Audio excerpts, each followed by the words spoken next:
Hello friends, स्वागत है आपका आपके अपने लीगल चैनल सोच पर प्रहार में। मैं हूं एडवोकेट सनी शर्मा और दोस्तों फिर से हम बात करने वाले हैं 498 के एक लेटेस्ट जजमेंट पर, जहां पर पति पक्ष पर से सारी ही प्रोसीडिंग्स को खत्म कर दिया गया।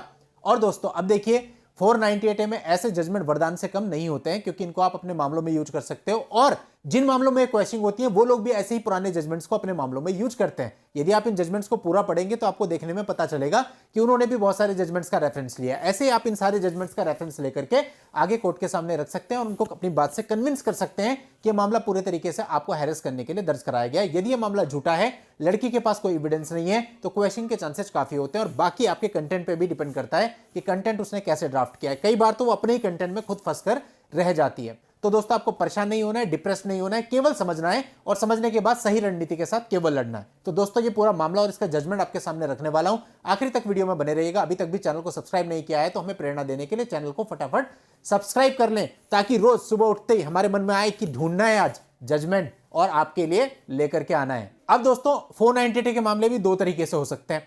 पहला, जब लड़की पुलिस के पास जाती है और पुलिस एक एफआईआर दर्ज कर देती है, उस प्रोसीजर में जाकर के 498 का स्टेट केस हो सकता है। बस एक चीज ध्यान रखनी होती है, क्वेश्चन बहुत सिस्टमैटिकली आपकी फ्रेम होनी चाहिए और सिस्टमैटिकली ही उसमें आर्ग्यूमेंट बाद में रखे जाने चाहिए, क्योंकि यदि आप क्वेश्चन को सही तरीके से लेकर के आते हो तो आपको उसका लाभ मिलता है। लेकिन कई बार हम क्वेश्चन में क्या करते हैं, गलतियां कर देते हैं, क्वेश्चन को ट्रायल की तरह कोर्ट के सामने पेश करते हैं और हमें लाभ नहीं मिलता, हमारी क्वेश्चन खारिज हो जाती है। तो बहुत हद तक आपके ऊपर भी होता है कि आप क्वेश्चन पिटीशन को क्वेश्चन की तरह से ही पेश कर रहे हैं या किसी और तरीके से। अब दोस्तों यहां पर वाइफ ने एक कंप्लेंट फाइल करी थी और उस कंप्लेंट के आधार पर 498 323 आईपीसी एंड 3/4 डीपी एक्ट के अंतर्गत हस्बैंड और इन लॉज के खिलाफ मजिस्ट्रेट साहब ने कॉग्निजेंस लिया और उनको समन इशू कर दिया। दोस्तों ये समनिंग ऑर्डर 22/5/2022 को हुआ था। अब जो हस्बैंड था उसने इसको चैलेंज किया इलाहाबाद हाई कोर्ट में और अपने आर्ग्यूमेंट में उन्होंने बताया कि भाई यहां पर ये समनिंग ऑर्डर पास करते हुए लॉ को फॉलो बिल्कुल भी नहीं किया गया है और जुडिशियल माइंड भी इसमें अप्लाई नहीं किया गया है। अब दोस्तों यहां पर ये वेल सेटल्ड लॉ है कि ऐसे मामलों में जो मजिस्ट्रेट साहब होंगे वो केवल कंप्लेंट के एलिगेशंस को देखेंगे और कंप्लेंट के एलिगेशंस को देखकर ये तय करेंगे कि इन एलिगेशंस के आधार पे कोई ऑफेंस क्रिएट हो रहा है या नहीं हो रहा है, बन रहा है या नहीं बन रहा है। यदि बनेगा केवल तभी समन इशू किए जा सकते हैं। अब हाईकोर्ट ने यहां पे बिल्कुल क्लियरली कहा कि विदाउट अप्लाइंग जुडिशियल माइंड ऐसा समनिंग ऑर्डर नहीं किया जाना चाहिए, क्योंकि इसमें किसी पर्टिकुलर पर्सन के अगेंस्ट क्रिमिनल प्रोसीडिंग इनिशिएट होती है, जो कि एक बहुत बड़ी बात है। साथ ही मजिस्ट्रेट साहब जो अपना समनिंग ऑर्डर करेंगे उसमें इस चीज को लिखेंगे कि वो कैसे संतुष्ट हुए इस पूरी कंप्लेंट से जिसके आधार पर वो समनिंग ऑर्डर कर रहे हैं। ऐसा नहीं केवल उन्होंने कंक्लूसिव पार्ट लिख दिया, तो वो भी गलत है।